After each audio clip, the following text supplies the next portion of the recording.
All right, guys, so let's carry on with Man's Search for Meaning by Viktor Frankl. In attempting this psychological presentation and a psychopathological explanation of the typical characteristics of a concentration camp inmate, I may give the impression that the human being is completely and unavoidably influenced by his surroundings. In this case, the surroundings being the unique structure of camp life, which forced the prisoner to conform his conduct to a certain set pattern. But what about human liberty?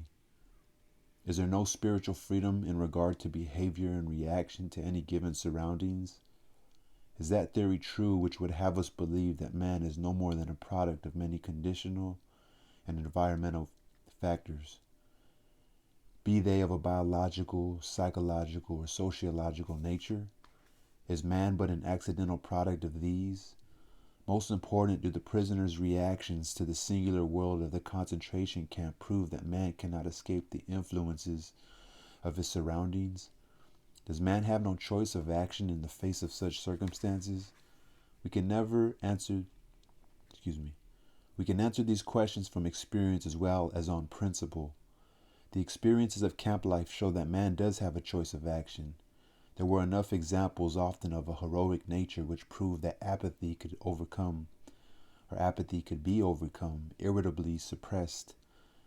Man can persevere a vestige of spiritual freedom. Man can preserve a vestige of spiritual freedom, of independence of mind, even in such terrible conditions of psychic and physical stress.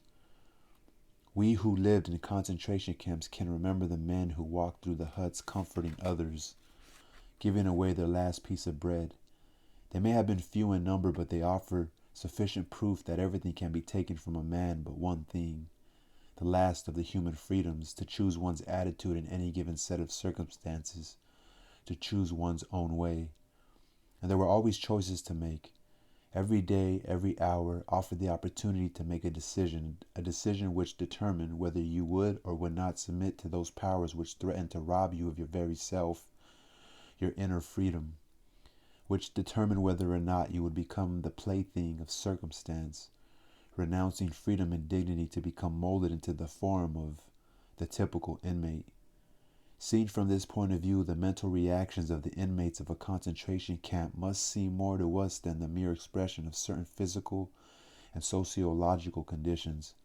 Even though conditions such as lack of sleep, insufficient food, and various mental stresses may suggest that the inmates were bound to react in certain ways, in the final analysis it becomes clear that the sort of person the prisoner became was a result of an inner decision and not the result of camp influences alone.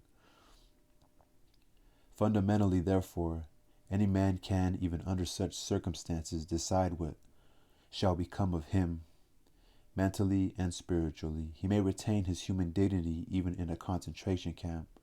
Dostoevsky said once, "There is only one thing that I dread, not to be worthy of my sufferings."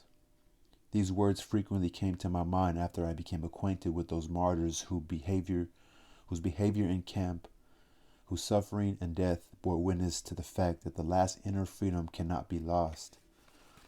It can be said that they were worthy of their sufferings. The way they bore their suffering was a genuine inner achievement. It is a spiritual freedom which cannot be taken away that makes life meaningful and purposeful. An active life serves the purpose of giving man the opportunity to realize values in creative work, while the passive life of enjoyment affords him the opportunity to obtain fulfillment in experiencing beauty, art, or nature. But there is also purpose in that life which is almost barren of both creation and enjoyment, and which admits of but one possibility of high moral behavior, namely in man's attitude to his existence, an existence restricted by external forces. A creative life and a life of enjoyment are banned to him. But not only creativeness and enjoyment are meaningful. If there is a meaning in life at all, then there must be a meaning in suffering. Suffering is an ineradicable part of life, even as fate and death. Without suffering and death, human life cannot be complete. The way in which a man accepts his fate and all the suffering it entails, the way in which he takes up his cross, gives him ample opportunity, even under the most difficult circumstances, to add a deeper meaning to his life, and may remain brave, dignified, and unselfish, or in the bitter fight for self-preservation, he may forget his human dignity and become no more than an animal. Here lies the chance for a man either to make use of or to forego the opportunities of attaining the moral values that a difficult situation may afford him, and this decides whether he is worthy of his sufferings or not. Do not think that these considerations are unworldly and too far removed from real life. It is true that only a few people are capable of reaching such high moral standards. Of the prisoners, only a few kept their full inner liberty and obtained those values which their suffering afforded. But even one such example was sufficient proof that man's inner strength may raise him above his outward fate. Such men are not only in concentration camps. Everywhere man is confronted with fate, with the chance of achieving something through his own suffering. Take the fate of the sick, especially those who are incurable. I once read a letter written by a young invalid in which he told a friend that he had just found out he would not live for long, that even an operation would be of no help. He wrote further that he remembered a film he had seen in which a man was portrayed who waited for death in a courageous and dignified way. The boy had thought it a great accomplishment to meet death so well. Now, he wrote, fate was offering him a similar chance. Those of us who saw the film called Resurrection, taken from a book by Tolstoy, years ago may have had similar thoughts. Here were great destinies and great men. For us at that time, there was no great fate. There was no chance to achieve such greatness. After the picture, we went to the nearest cafe, and over a cup of coffee and a sandwich, we forgot the strange metaphysical thoughts which for one moment had crossed our minds. But when we ourselves were confronted with a great destiny and faced with the decision of meeting it with equal spiritual greatness, by then we had forgotten our youthful resolutions of long ago, and we failed. Perhaps there came a day for some of us when we saw the same film again, or a similar one. But by then other pictures may have simultaneously unrolled before one's inner eye, pictures of people who attained much more in their lives than a sentimental film could show. Some details of a particular man's inner greatness may have come to one's mind, like the story of the young woman whose death I witnessed in a concentration camp. It is a simple story. There was little to tell, and it may sound as if I invented it, but to me it seems like a poem. This young woman knew that she would die in the next few days, but when I talked to her, she was cheerful in spite of this knowledge. I am grateful that fate has hit me so hard, she told me. In my former life, I was spoiled and did not take spiritual accomplishments seriously. Pointing through the window of the hut, she said, "This tree here is the only friend I have had. This tree here is the only friend I have in my loneliness." Through that window, she could see just one branch of a chestnut tree, and on the branch were two blossoms. "I often talk to this tree," she said to me. I was startled and didn't quite know how to take her words. Was she delirious? Did she have occasional hallucinations? Anxiously I asked her if the tree replied.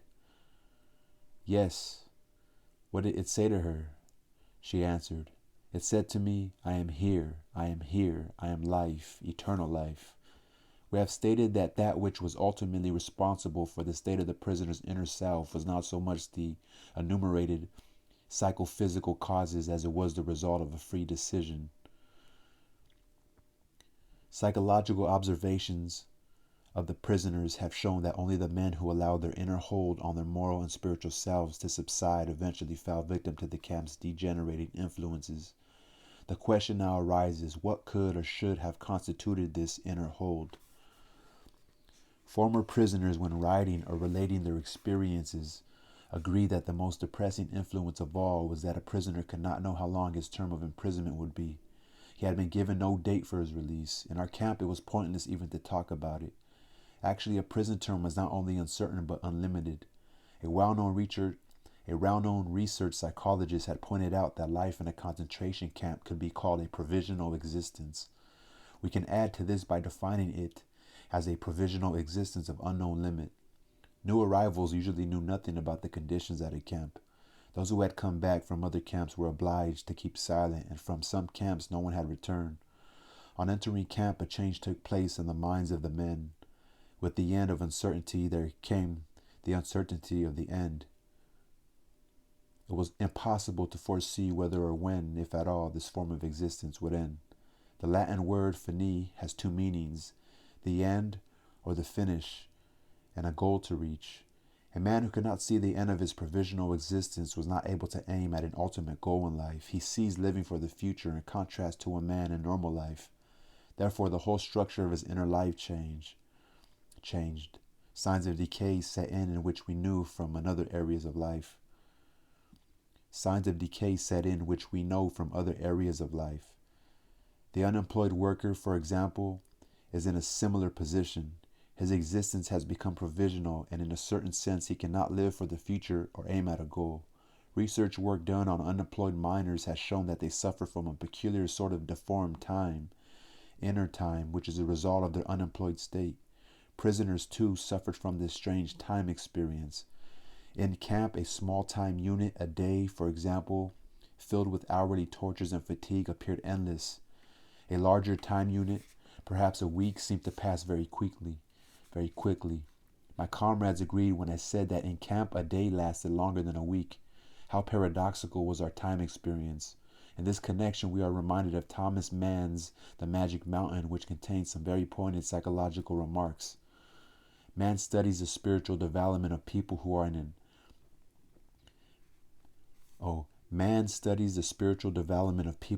in an analogous psychological position, i.e., tuberculosis patients in a sanatorium who also know no date for their release. They experience a similar existence, without a future and without a goal. One of the prisoners who on his arrival marched with a long column of new inmates from the station to the camp told me later that he had felt as though he were marching at his own funeral. His life had seemed to him absolutely without future. He regarded it as over and done, as if he had already died. This feeling of lifelessness was intensified by other causes. In time, it was the limitlessness of the term of imprisonment which was most acutely felt. In space, the narrow limits of the prison. Anything outside the barbed wire became remote, out of reach, and in a way unreal. The events and the people outside, all the normal life there, had a ghostly aspect for the prisoner. The outside life, that is, as much as he could see of it, appeared to him almost as it might have to a dead man who looked at it from another world. A man who let himself decline because he could not see any future goal found himself occupied with retrospective thoughts. In a different connection, we have already spoken of the tendency there was to look into the past to help make the present, with all its horrors, less real. But in robbing the present of its reality, there lay a certain danger. It became easy to overlook the opportunities to make something positive of camp life, opportunities which really did exist. Regarding our provisional existence as unreal was in itself an important factor in causing the prisoners to lose their hold on life. Everything in a way became pointless. Such people forgot that often it is just such an exceptionally difficult external situation which gives man the opportunity to grow spiritually beyond himself. Instead of taking the camp's difficulties as a test of their inner strength, they did not take their life seriously and despised it as something of no consequence. They preferred to close their eyes and to live in the past. Life for such people became meaningless. Naturally, only a few people were capable of reaching great spiritual heights, but a few were given the chance to attain human greatness, even though their apparent worldly failure and death, an accomplishment which in ordinary circumstances they would never have achieved. To the others of us, the mediocre and the half-hearted, the words of Bismarck could be applied. Life is like being at the dentist. You always think that the worst is still to come, and yet it is over already. Varying this, we could say that most men in a concentration camp believed that the real opportunities of life had passed. Yet in reality, there was an opportunity and a challenge. One could make a victory of those experiences, turning life into an inner triumph, or one could ignore the challenge and simply vegetate, as did a majority of the prisoners. Any attempt at fighting the camp's psychopathological influence on the prisoner by psychotherapeutic or psychohygienic methods had to aim at giving him inner strength by pointing out to him a future goal to which he could look forward. Instinctively, some of the prisoners attempted to find one on their own. It is a peculiarity of man that he can only live by looking to the future. Sub specie aeternitatis, And this is his salvation in the most difficult moments of his existence, although he sometimes has to force his mind to the task. I remember a personal experience. Almost in tears from pain, I had terrible sores on my feet from wearing torn shoes. I limped a few kilometers with our long column of men from the camp to our work site. Very cold, bitter winds struck us. I kept thinking of the endless little problems of our miserable life. What could there be to eat tonight? If a piece of sausage came as extra ration, should I exchange it for a piece of bread?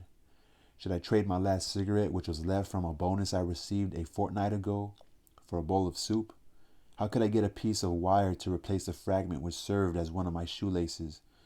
Would I get to a work site in time to join my usual working party, or would I have to join another which might have a brutal foreman? What could I do to get on good terms with the capo, who could help me to obtain work in camp instead of undertaking this horribly long daily march? I became disgusted with the state of affairs which compelled me daily and hourly to think of only such trivial things. I forced my thoughts to turn to another subject. Suddenly I saw myself standing on the platform of a well-lit, warm, and pleasant lecture room.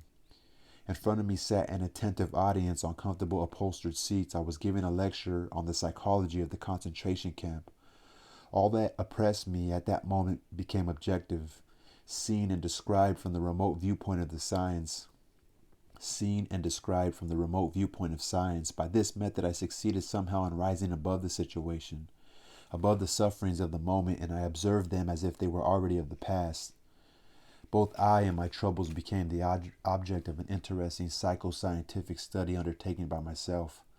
What does Spinoza say in his Ethics? Affectus qui passio est, desinit esse passio simulatque, ius clarum et distinctum formamus ideum. Emotion, which is suffering, ceases to be suffering as soon as we form a clear and precise picture of it. The prisoner who had lost faith in the future, his future was doomed. With his loss of belief in the future, he also lost his spiritual hold. He let himself decline and became subject to mental and physical decay. Usually this happened quite suddenly in the form of a crisis, the symptoms of which were familiar to the experienced camp inmate. We all feared this moment, not for ourselves, which would have been pointless, but for our friends. Usually it became with the prisoner refusing one morning to get dressed and wash or go out on the parade grounds. No entreaties, no blows, no threats had any effect. He just lay there, hardly moving. If this crisis was brought about by an illness, he refused to be taken to the sick bay or to do anything to help himself. He simply gave up. There he remained, lying in his own excreta, and nothing bothered him anymore. I once had a dramatic demonstration of the close link between the loss of faith in the future and this dangerous giving up. F., my senior block warden, a fairly well-known composer and librettist, confided in me one day. "I would like to tell you something, doctor. I have had a strange dream. A voice told me that I could wish for something, that I should only say what I wanted to know, and all my questions would be answered. What do you think I asked? That I would like to know when the war would be over for me. You know what I mean, doctor? For me. I wanted to know when our camp would be liberated and our sufferings come to an end." "And when did you have this dream?" I asked. "In February 1945, he answered. "It was then the beginning of March." "What did your dream voice answer?" Furtively, he whispered to me, "March 30th. When F told me about his dream, he was still full of hope and convinced that the voice of his dream would be right. But as the promised day drew near, the war news which reached our camp made it appear very unlikely that we would be free on the promised date. On March 29th, F suddenly became ill and ran a high temperature. On March 30th, the day's prophecy had told him that the war and suffering would be over for him. He became delirious and lost consciousness. On March 31st, he was dead. To all outward appearances, he had died of typhus. Those who know how close the connection is between the state of mind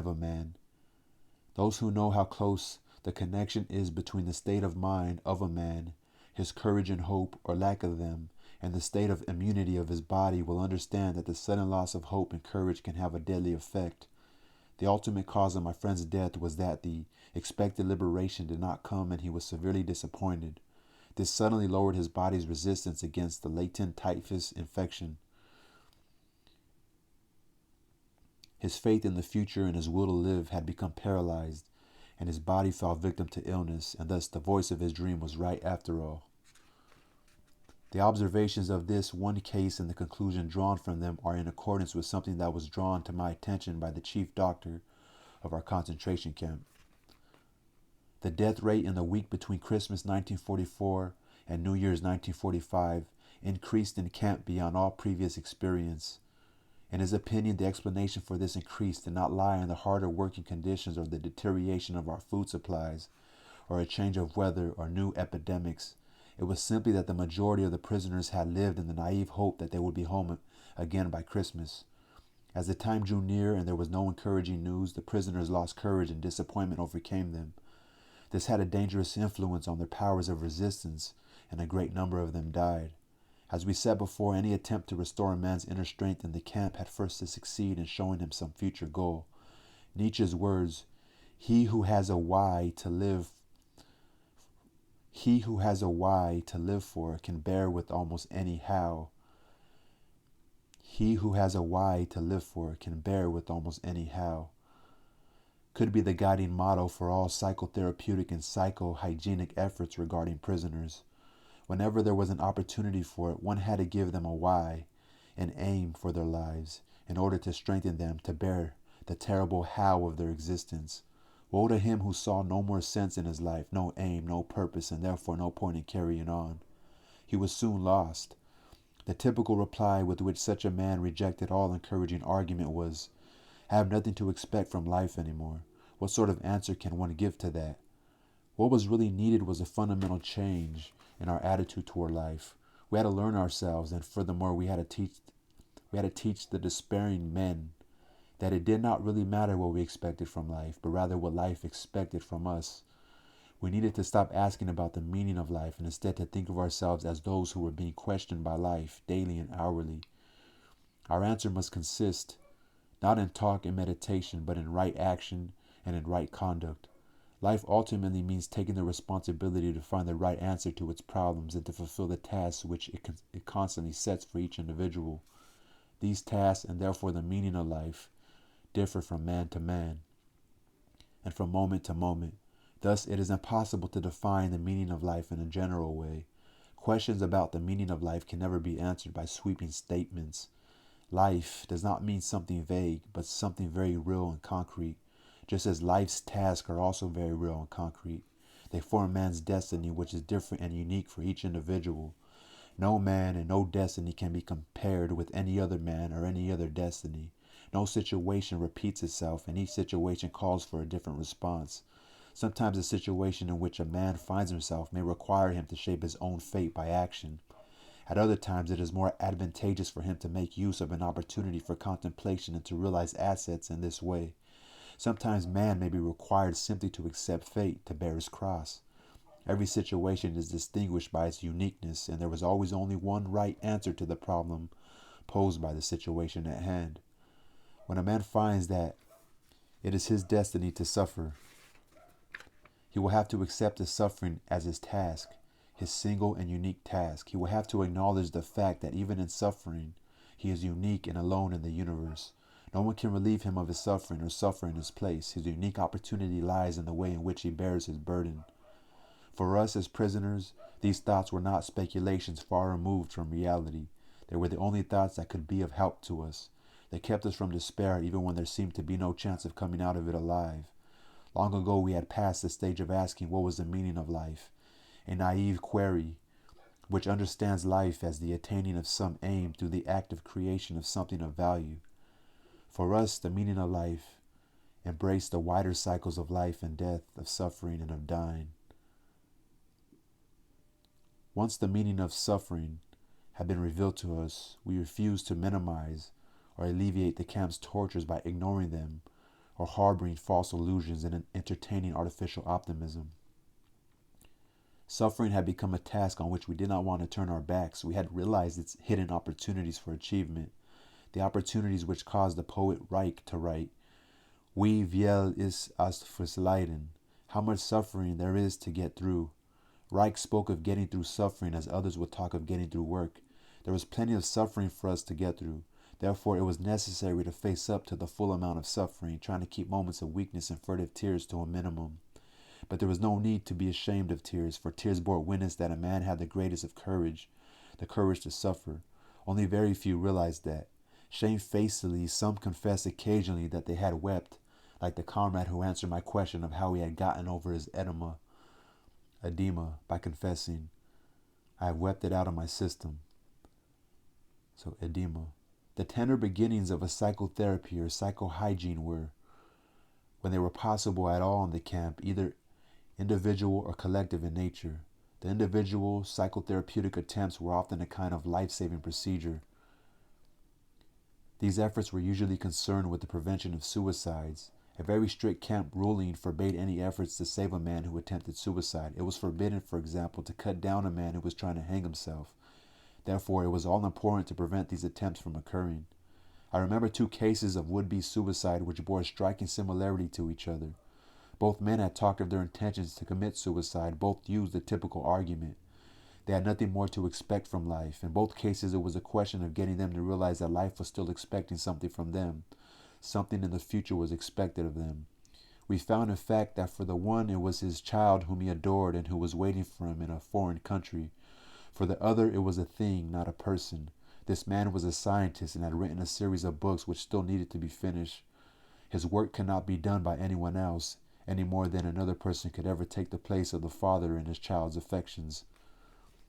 This uniqueness and singleness which distinguishes each individual and gives a meaning to his existence has a bearing on creative work as much as it does on human love. When the impossibility of replacing a person is realized, it allows the responsibility which a man has for his existence and continuance to appear in all its magnitude. A man who becomes conscious of the responsibility he bears toward a human being who affectionately waits for him or to an unfinished work will never be able to throw away his life. He knows the why for his existence and will be able to bear almost any how. The opportunities for collective psychotherapy were naturally limited in camp. The right example was more effective than words could ever be. A senior block warden who did not side with the authorities had, by his just and encouraging behavior, 1,000 opportunities to exert a far-reaching moral influence on those under his jurisdiction.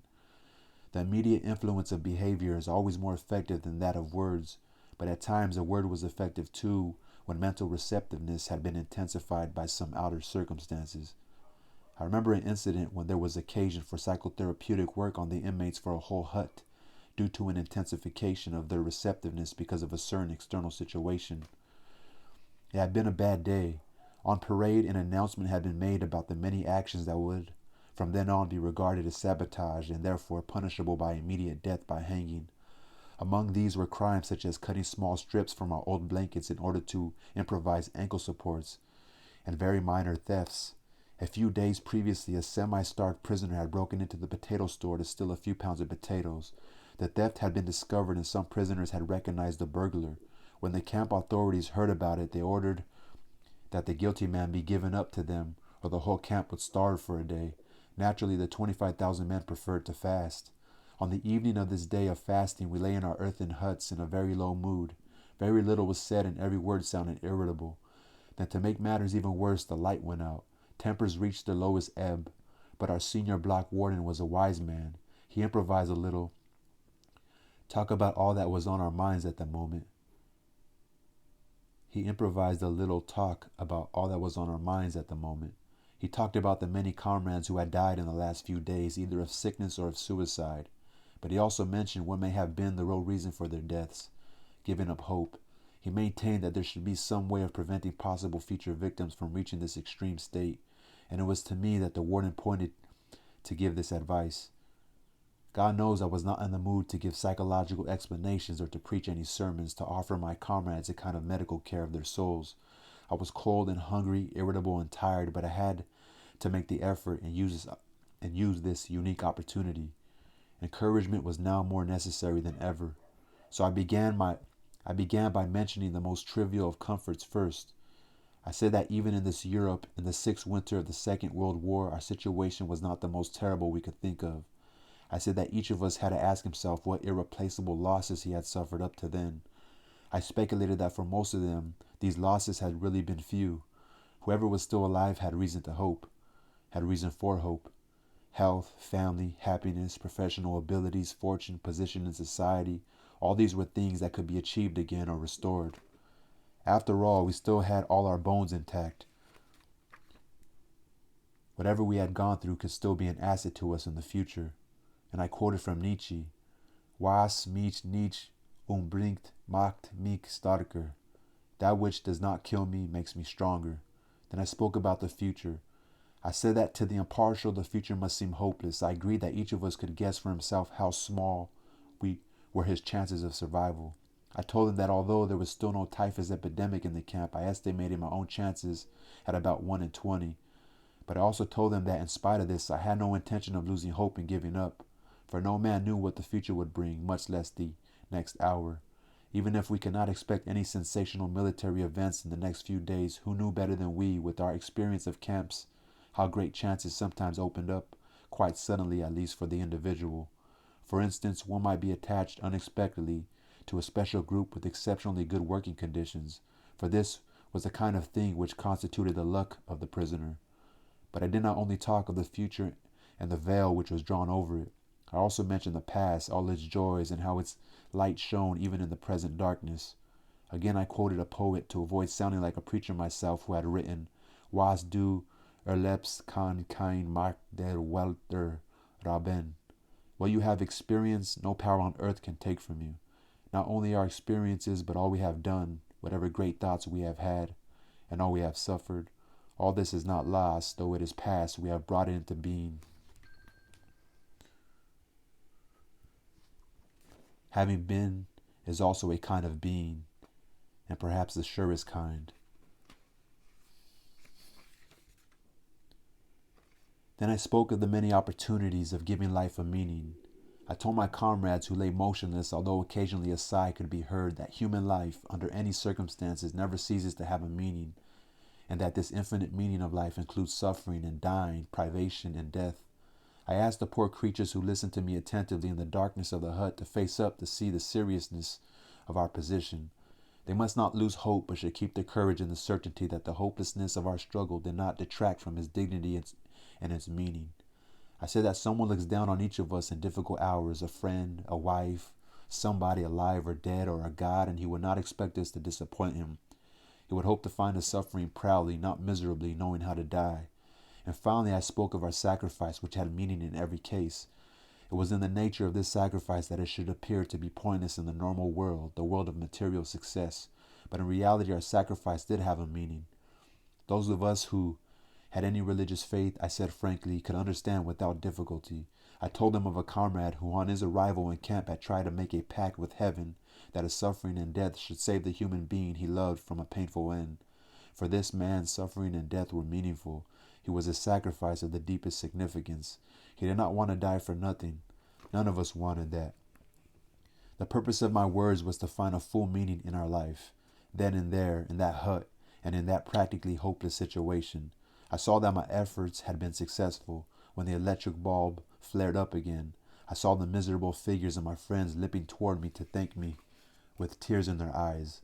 But I have to confess here that only too rarely had I had the inner strength to make contact with my companions in suffering. But I have to confess here that only too rarely had I the inner strength to make contact with my companions in suffering, and that I must have missed many opportunities for doing so.